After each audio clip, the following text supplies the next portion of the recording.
So a lot of moving parts, and it just depends on what day. And we work on Saturdays. Entrepreneur, you don't really get a day off. So. And I love that. Real quick, I did want to touch on, so Mo Water Co. Please explain that. Is it a water company? Is it a health company? Yeah. How? And then, I also want to touch on the fact that you are Black in Baltimore, trying to build a water company, knowing what our water system is like. So, tell us about that.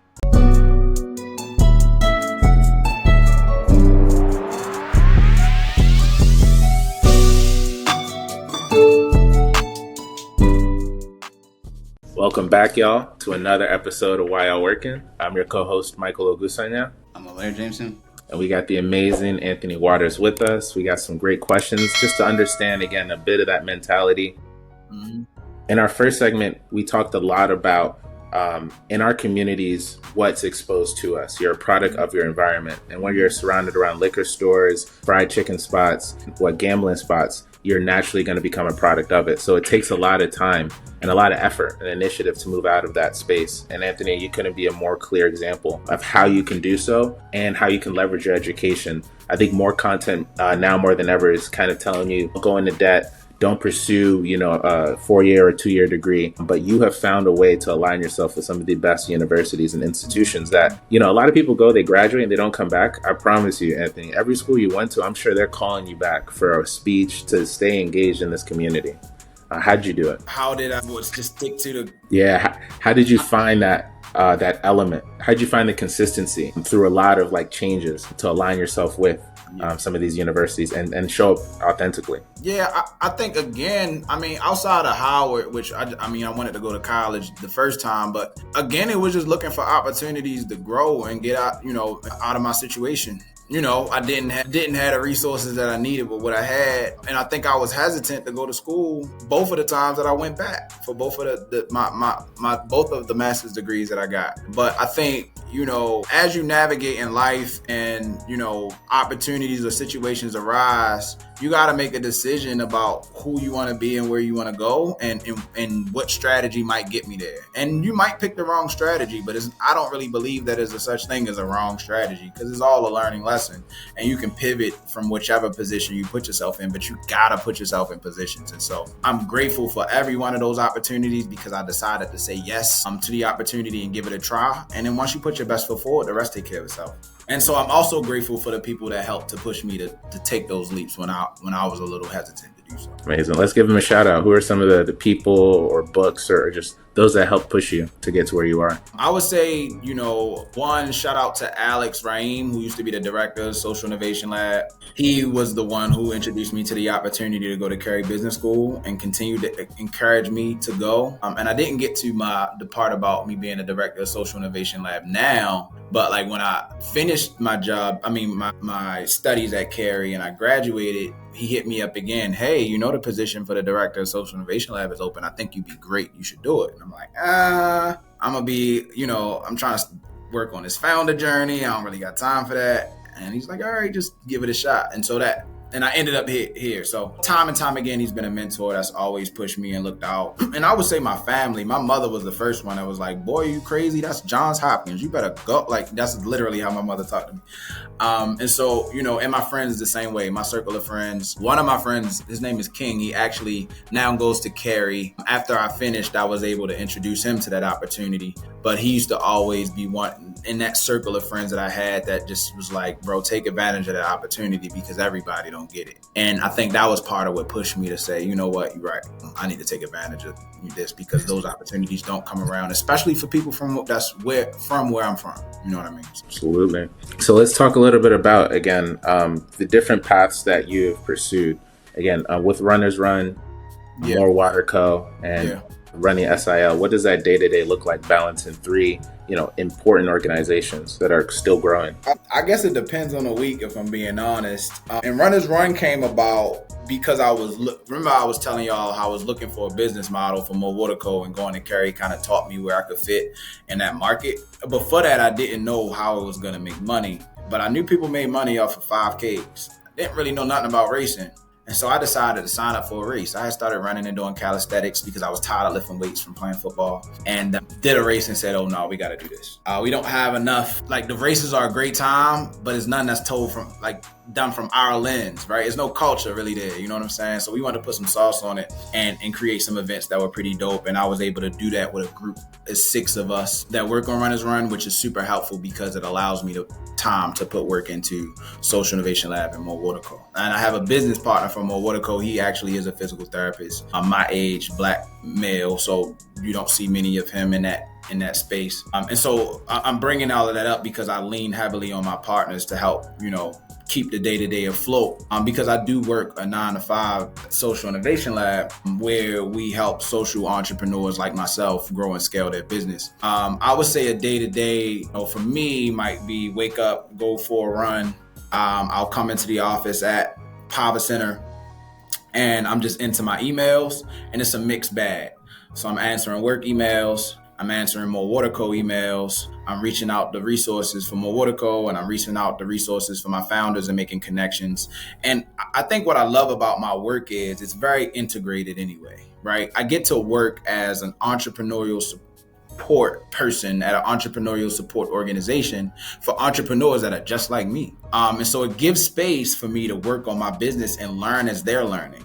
And it also gives me a lot of social capital, right? I'm in rooms that I would not have had access to before. And I'm learning from an ecosystem level where the resources are, how to engage with institutional customers, who they are, who are the power players, who do I need to know, and how do I navigate this space for my personal self, but also for the other founders that I help every day. And so it allows for the work to be integrated. And then, Runners Run the same. And so I just feel the work as it comes and every day can look really different. And then after I leave Pava Center, I might have meetings with my teams in the evenings or programming for More Water Co. where we host our exercise classes in the evenings as well. So a lot of moving parts and it just depends on what day. And we work on Saturdays. Entrepreneur, you don't really get a day off. So. And I love that. Real quick, I did want to touch on, so More Water Co., please explain that. Is it a water company? Is it a health company? Yeah. How, and then I also want to touch on the fact that you are Black in Baltimore trying to build a water company, knowing what our water system is like. So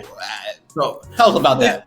Funny enough, I don't do anything with water per se. I think 2 things. When we first started, before we switched from Drink More Water to More Water Co., the first brand shirt that I had said Drink More Water literally on it. And it was a smashing success. I didn't really like the shirt that much. I don't know why people liked it as much as they did, but they loved it. And I was selling it all at Howard Homecoming on campus. I had folks at Bowie, Morgan, and Howard Homecoming wearing it all at the same time. It was great. Again, just building the brand. But what I learned about that is, first of all, drinking a glass of water is the easiest thing you could do to be a healthier you on any given day, right? You just drink some water.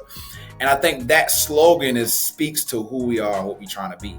And what are some basic healthy things we can attack every day to be a better version of ourselves? And so whether that's getting up and going for a run or drinking a glass of water or eating a healthier meal or cutting something bad out of your routine, we want to encourage people to do that. So that's more so what that brand is. But to answer your question, More Water Co. is a health company that is exercise-based. And we use exercise, community, and lifestyle education to help people living with diabetes, hypertension, and people recovering from stroke improve their health, right? And so all of that history I gave y'all before, we're working with stroke patients and learning how exercise can improve health outcomes and improve functional ability is now showing up in my business. And so that's what that is. Our business model is based on the data that says that if you take a diabetes patient, for every diabetes patient enrolled into a progressive exercise program, the insurance payer responsible for that patient should save at least $5,000 for every higher level of fitness that they attain. And so we went, going back to what I learned at Carey, this value-based care concept that says, if you send us your patient, we can help you save at least $5,000 per year. Give us half of that. That's $200 a month for every month that they enroll, and $150 if they stay on after the first year. That will allow us to sustain ourselves and our impact and still save you money as an insurance payer. And for health systems that need to meet benchmarks, right? and you reduce the number of 30-day readmissions or overall utilizations, and these benchmarks that they're held to a standard by the state governing board called the HSCRC. We can help you do that by keeping your patients healthy. And so now we had a business model to attack, and that's what we're attempting to break into the market and do now. I appreciate that. That's actually really dope. And I can definitely see how, again, that value-based, just creating value from the debt of something is actually really interesting when you understand the economics around that system. Exactly. So appreciate you sharing. And I'll also add to that, like, that's the same thing that we coach our social entrepreneurs at the Social Innovation Lab to do. When you're doing social impact work, oftentimes the nonprofit industrial complex says, apply for some grant money, get some donations, go do the good deed. But oftentimes, my mentor Jim Kuchar taught me this, oftentimes you don't realize that you are creating value for your ecosystem. Whether you help people that just got home from prison, right, and you keeping them from going back to jail, that means you're saving the state money every year. You should have a contract with the state, right? Or if you work in healthcare and you're improving health outcomes, you're saving insurance payers money, you should have a contract with insurance payers, and the list goes on and on. But oftentimes the do-good folks beg for change, literally trying to make change and change to do the work without realizing that you are creating value and you should be paid for that value. So how do we set up structures and facilitate relationships, right? And I think that is important to how we change, continue to impact change in Baltimore at scale, right? Like, we can't depend on grant dollars. We need institutional partnerships and contracts that allow these businesses to scale. Because not only are those businesses solving the problems that affect our communities, they also are going to hire the folks from those communities. So we can have an economic impact as well as a social impact at the same time. And so that's what we're trying to do, and it's hard, but it's so important. Right. And I think that it gets easier once they see the money, right, for at least the insurance payers. And because you're connecting two needs, right, you're solving the need of your constituents within your community and the ecosystem there, but the community of, the people who are financing, right, the insurance institutions and the medical establishments that, hey, we may be causing the problem and we may be sustaining the problem, but we're actually giving you a way to sustain yourselves with a sustainable business model for a sustainable ecosystem problem and solution that you are creating for, again, your environment, your community, to help benefit, everybody else. So again, thank you for sharing and explaining that. Yeah, and I'm seeing that firsthand. Larger institutions, they're actively trying to work with nonprofits to help them build a strong business model, because unfortunately, when you ask people for money, based on you saying, I'm solving this problem, and if you give money, eventually we'll get there, versus here's a value that we're providing, it's up to the market. If the market doesn't do well, then they're going to cut that 15% of the corporate budget down to 7 or lower. But if it's a real problem, they're going to say, how much will this affect my business? How will this unlock new business for me? So it literally is a mentality from the people that want to give money. When they feel like they're giving money, certain things fall to the wayside. When they feel like they're investing in a future, a better future, the conversations, there might be someone you never met before, but you turn that pitch around to show that economic value, and you might meet somebody, who never met you before, but has been like waiting to like really knock through and help your business. Absolutely.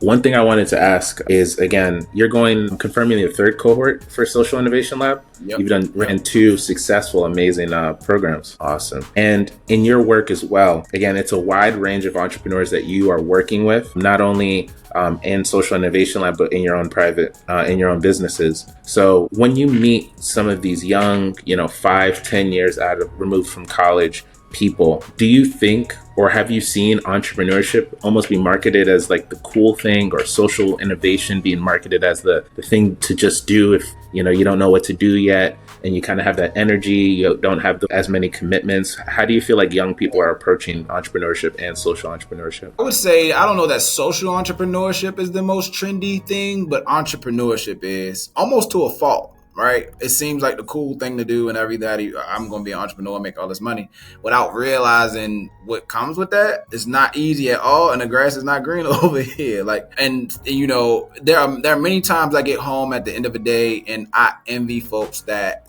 go to work, leave at 5 o'clock, and they leave work right there. They go to happy hour. They don't got to think about their job and do anything for it until they show up the next day. I take work home every night.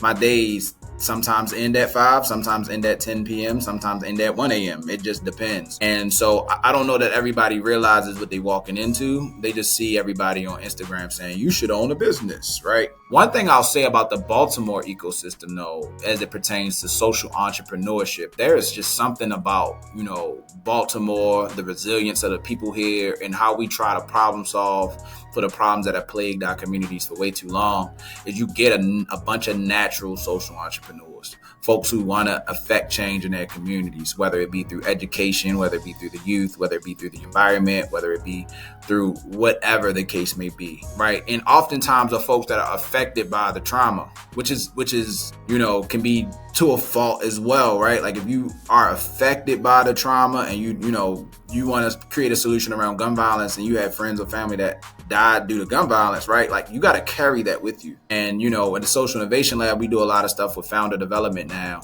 where you got to kind of deal with your own trauma in order to show up every day and do the job. But it's something we see so often in a city like Baltimore. That's so important, because everything we're talking about is putting numbers, creating that spreadsheet, putting numbers towards the problem, understanding that value. And for people who personally experience some of these social issues, they know that the value, it's invaluable to them, to their communities. So you really have to kind of take a step back and think about how you can provide for it. Baltimore is 70% Black, but we have over 5-10 million people living in this city right now. And some of the societal issues can be fixed, but it just takes the right people. And we were in the same cohort when they told us, there are no leaderless movements. Yeah. So you can kind of see the way that people move, the way they react, the people that gravitate towards them. There are people doing amazing work in Baltimore that have family and have supporters that are going to support them through thick and thin. Yeah, 100%. I agree. And I did want to touch on, I know you mentioned Runners Run, and I did want to get back to that, right? And your group of, 6 or 8 people that you work with on that. Speaking about balancing it all and understanding very different, complex, how you say, monetary systems and making money mechanisms, right? Yeah. What was the inspiration behind trying to take Runners Run from just, one, run event to a community where it seems like everybody's creating these run clubs? I saw this Instagram reel where there's like run clubs are just dating, communities at this point. So how do you navigate that around with building community, maybe dating, maybe not, but also social community and activism as well? So I'll tell a little bit of the story, and hopefully I think I can answer a couple of those questions. When we started, like I said, I was trying to run because I saw a potential for a business model. I'm like, I don't know what they're doing, but I know those 5Ks make money. They're usually fundraisers of some sort. I need to figure out what's going on. And so I signed up for the Charm City Run, Solo the City 10K. And it's so funny how everything is full circle, because now one of my mentors is the founder of Charm City Run. And now to revisit how I started in the space and to where I am now and how that all came full circle is amazing. But I went and did this race, and one of my business partners was also running in the race. We finished the race at different times, but literally had the same reaction once we finished. Like, this is amazing. They got the big arc finish line. You run through, you get your medal. They got vendors. It's a band on stage playing rock music, and they got free beer and food, and everybody's having a great time and celebrating. And I'm like, oh, this is cool, but we should do this. And I remember my business partner coming through the finish line, looking at me, and I'm looking at him, and he's saying the same, we should do this. And then another one of my business partners is coming over the hill with his camera. He came down just to record content. He had his own company as well as a designer and just liked to do creative stuff. And he like, bro, he also threw events. So he's like, we should do this. And so now we got a collective of people that's all saying the same thing, because from our lens in our community, we don't participate in stuff like that necessarily all the time. It's not too many. It's more now, but especially then, and I'd say still in general, not as many Black people in the running scene, relatively speaking. And so we like, bro, we could do something dope with this. And we got together, talked about it, but we didn't know what we was doing. Same as all my other stuff that I've ever tried. We didn't know what we was doing at first. We just started doing. And we kind of got, I don't want to say pigeonholed, but in a way, pigeonholed into being a run crew. We always wanted to do events, but we just started hosting stuff. Like, hey, we having a free run, come out. The first time we did it, we had about 35 people. And I think the benefit of it being 6 of us made it easy, because if I can get 4 to come and you can get 3 to come and you can get 7 to come, and now we end up with 30. And I always say Runners Run was the most organic thing I've ever done. The community built itself. It wasn't forced. People were looking for that. And I don't know that anybody realized it. And so we started hosting free runs, trying to figure out the business model or learn how do we put an actual 5K together. And the pandemic hit. And you're like, damn, what are we going to do now? We got this momentum. And what happened actually is everybody was isolated in a house and looking for stuff to do. So the minute we had a little bit of free runway from the government and science saying like, wear your mask, but you can actually go outside, it was lit. We started hosting events. We had 200 people out at Montebello Lake with masks on, ready to run. And then, I always say with Runners Run and a little bit with more water code, I call it putting the candy in the medicine. So I know my community. If I say, come on, run with me, and they see me outside running every day on Instagram, they intimidated by that. They're not going to want to come and do that. But when you see the music, the fashion, the food, the culture, sometimes we even have a bar at our events. It's like, oh, I want to go do that. All the cool people are doing that. Let's go have fun. And in the same time, I'm introducing you into a healthy activity that you might consider doing again tomorrow. And that's what Runners Run kind of was for me. And so we started hosting events, monthly events every year from 2019. And this past September, we finally got to the point where we hosted our first ticketed 5K event. So you got a medal, a bib, we track your time, you got to cross the finish line. We had vendors, Black-owned vendors, DJ, music, everything we thought it was going to be, we were able to create. And it was good to see that all come together. And that's the trajectory moving forward. And that business model was really, you leverage sponsorship dollars from companies and brands that want to engage, especially with a niche Black community in Baltimore who is fashion forward, right? So if I'm New Balance or Asics and I'm trying to really tap into that, culture, because we move culture. Like if we wear it, it's going to sell, right? As Black people. And so we know we can leverage the sponsors, and then all your ticket sales is gravy on top. Right, you use that to cover the cost of the race. Early on, before we were at the point where we learned how to run a race, right, we would host events and have vendors and make money off the vendor fees, or partner with bars, pubs, restaurants, mostly Black owned, and they would either pay us or give us a portion of the sales. And so it wasn't really making us a lot of money though. And so we were stuck for a while trying to figure it out. And this year finally all came together. And so we want to continue to host the 5K event. It's called Rep Your Run Crew. I stole that from my days at Howard. When I first got to Howard, we used to have this Rep Your City party because Howard got kids from everywhere that go there. Every country, every state, Black people from places you didn't even know Black people went. And so we had this party every year in the beginning of school, especially for the freshmen, called Rep Your City. And they would play music from Atlanta, then from Cali, then from Baltimore, then from New York, and everybody would do their thing. And when we learned about what running, because we didn't know about the run community, and it's like the run community is serious about their community. And we were doing runs on the same days as other run crews that was already there. And, people was kind of like, who these guys jumping on the block? And so once we learned the lay of the land, we, why don't we unite the run crews and do a Rep Your Run Crew event? And we were able to take that idea and say, you don't got to be a run crew though. Bring your church, bring the people from your office, bring your friends. We don't care who your crew is. We just want you to come out and fellowship with the people that, you fellowship with, and come out and be healthy and do something together. We had families of folks come out with, brothers and sisters, and one family had a sister that passed. And so all the brothers and sisters had a shirt with their family member on the shirt, and they had purpose behind them coming together as a crew, and it was powerful to see. And so we saw so much joy in people first medal, first race, and being able to unlock that in our community and bring people from the community with the run crew community and put them all together. Man, it was an amazing time.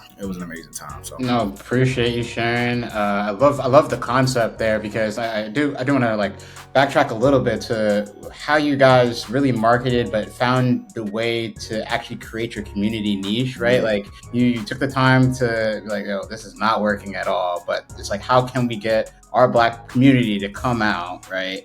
Knowing that if they don't look lit, they're not leaving the crib, right? So it's how do you make running look lit for us, and how do you attract, again, a community and niche, ecosystem around that where it really supports all of the entrepreneurial opportunities that you've created for yourself, right? That is your now ecosystem that you put all your time into, inevitably supports the same things that you're trying to support, which is, again, community building, awareness around health and wellness, and then, again, ultimately bringing people together so that way they can just have a good time, right? So yeah, no, I love that. That's great. Yeah, that was a cool thing. And one thing we learned about from my time at the Social Innovation Lab, Michael and I were in the same cohort, we got to go through this process called customer discovery. And I tell every entrepreneur I meet to do customer discovery. Don't talk about your business. Just ask people about their experience of the problem you're trying to solve and really understand it from their lens. And when we did that process for More Water Co., one of the things, the theme that we found was that community was the number one enabler to somebody staying engaged to a healthy activity.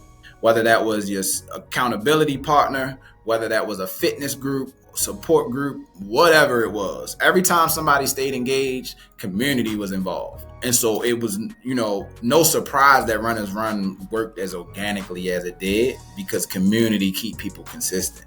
And we try to build that into how we do our job, our programming at More Water Co. as well. So we only do group exercise classes. So that's kind of one of the things we learned from that process, for sure. And speak a little bit about like that customer discovery. Were you nervous? Like when you had that first event, when you had your first group training session, how did you break through that mold of like, I'm not doing this right, or this might not be right, and just get to that no or get to the yes? Yeah, I definitely struggle with imposter syndrome. Like once you're on the stage and you haven't been there before, and you see people that look like they've been there and they must got it all the way together and you don't. And I think it's a muscle, right? Like after you do it once, if you can get over the hump and just try it, you realize, okay, it's not that bad, it's not that hard, and you try it again. And I think I'm a very reflective person, and I'm somebody with a mindset that says, if it don't work, then it's not necessarily a failure. You know what they say, it's not a failure, it's a lesson, right? But I really kind of live by that, right? I think that all the experiences that you experience are necessary. And a lot of stuff that I've tried didn't work, at least not the first time. And so I try to remember that in those times where I'm like, first event, this 5K, I was nervous as hell. I could not sleep the night before. And we've been hosting runs for 5 years, but not like this, you know what I mean? And so it come with the game. You're going to have those butterflies as an entrepreneur. But I think, I'm also, like I said, I played football my whole life. So that you get those butterflies before the game. If you don't feel it, you ain't ready. You know what I'm saying? You just got to kind of jump off the porch and be brave. I think that's what entrepreneurship is. It's being resilient, it's being brave, it's being bold. And once the light's on, you just go. Yeah, got no other choice, right? Yeah.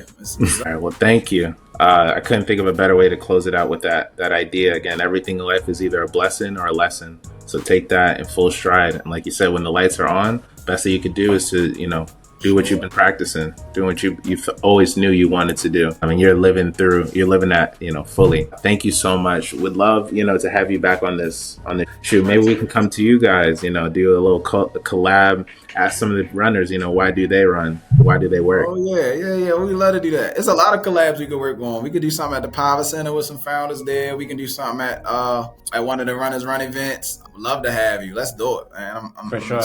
Let's get it on the books. We trying to just do it up. As we said, we're expanding this and trying to get in touch with the community to also put a spotlight on Baltimore, because there's nothing like this for Baltimore, whether it be online or public. So appreciate you coming out today and sharing your experiences with the entrepreneurs and students and whoever else, are in our network, because we have anybody from investors to all the way down to, your brother and sister just like us. So appreciate you again. No problem. I appreciate y'all. Thanks for giving me that platform. Absolutely.